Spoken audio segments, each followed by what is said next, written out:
Okay, so Dota 2 actually just came out with a new patch that says that most of the high rank games are going to be private, so I'm going to be looking towards tournament games from now on, or maybe find a different way to approach the high rank games. Anyways, today we'll be looking at Tiny Carry being played by Micke. So Team Liquid actually won the tournament having the Tiny Carry, which is kind of interesting because it feels like the carry of the week is constantly changing with this meta.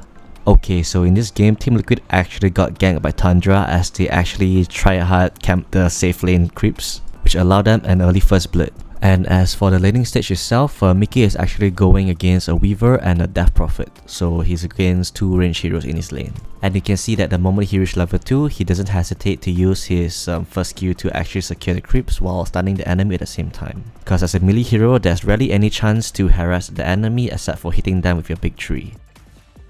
Okay, so since this is a tournament game, so his safe lane is really just farming most of the way, but what you can see here is that Micke actually went for the Aqua Saber as his first main item after the power threats, and also he actually maxed his avalanche and his tree grab as it actually allows him to have access to the ancient camp early on. And also right now, after losing his tower to the enemy Death Prophet, as the new map changes actually allows the neutral creeps to be quite closer to the tier 2 tower, which is actually not bad for a carry to be AFK farming here until he gets like a few big items. And as far as farming go, you can see that Micke actually met the Death Prophet on the bottom side of the map, which allows his teammate that is camping the triangle to actually gank him.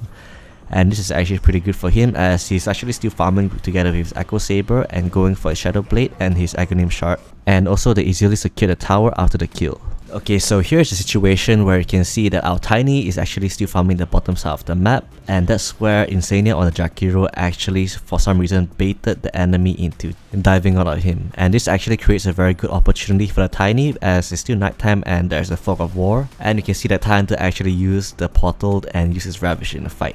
And I will say that this is actually a pretty good TP as it's still nighttime, so they can't really see him coming even though he hasn't completed his Shadow Blade yet. And also another big factor of them taking this fight is mostly because they have the Ravage as well. Okay, so right here, near 20 minutes in, the Tiny actually gotten his Shadow Blade and Aqua Saber and completed his Aghanim Shard. And Liquid actually got a good catch on the Phoenix, which actually forces him to use his egg, and that Q actually allows Team Liquid to continue to have control of the map. As you can see in this case, the Tiny is pretty much on the roll right now as he just roamed the map with Shadow Blade and found a huge kill on the Evoker. This is actually one of Tiny's strongest timing, so if you can replicate it, then please go ahead, as this is actually a high level play of controlling the map, as you can see the way that he actually protected his Jakiro as well.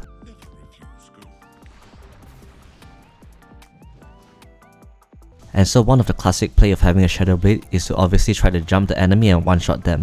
But in this case, Micke on the Tiny actually got punished as he actually have enough money to buy the BKB, but the courier wasn't there in time to save him. So he ended up dying to the enemy as he went for the greedy play of diving the tier 2 tower, which Tundra actually had sentries on. But after his death, he was ready to buy the BKB. Okay, so here's a spot where Tiny actually completed his BKB and he also has a harpoon ready. And that's where he sees his Ember Spirit got ganked by the enemy, and Boxy actually got a good silence on the Weaver. And so this team fight is pretty interesting as you can see that the moment Weaver is down, Liquid actually backed off together as you can see that the enemy Alchemist actually popped his own BKB and started chasing them.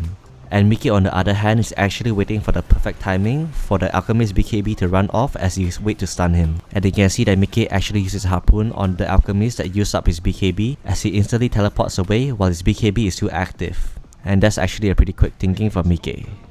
And so after that big team fight, the Roshan spawn and you can see that Liquid is actually gathering around it. But Tundra on the other hand is well aware of Liquid's positioning as you can see that they use the Swarm on the Weaver to actually get vision on the enemy. And so this team fight is pretty tricky, but watch closely as how Micke actually makes his decision making even when the Roshan is low but the enemy is lower as well.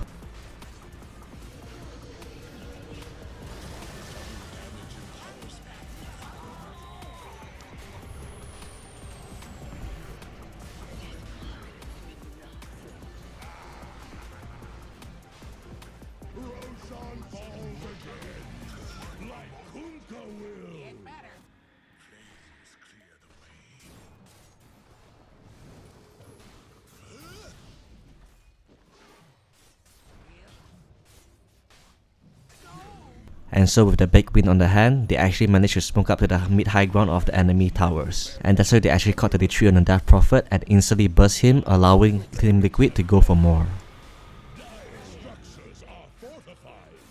And you can see that Liquid's extra aggression over here paid off as they actually managed to caught the Weaver, which actually make it a 5v3 situation. And the moment that they threw on the Daft Prophet bot back, Team Liquid make the discipline play to regroup and back off and respect the buyback.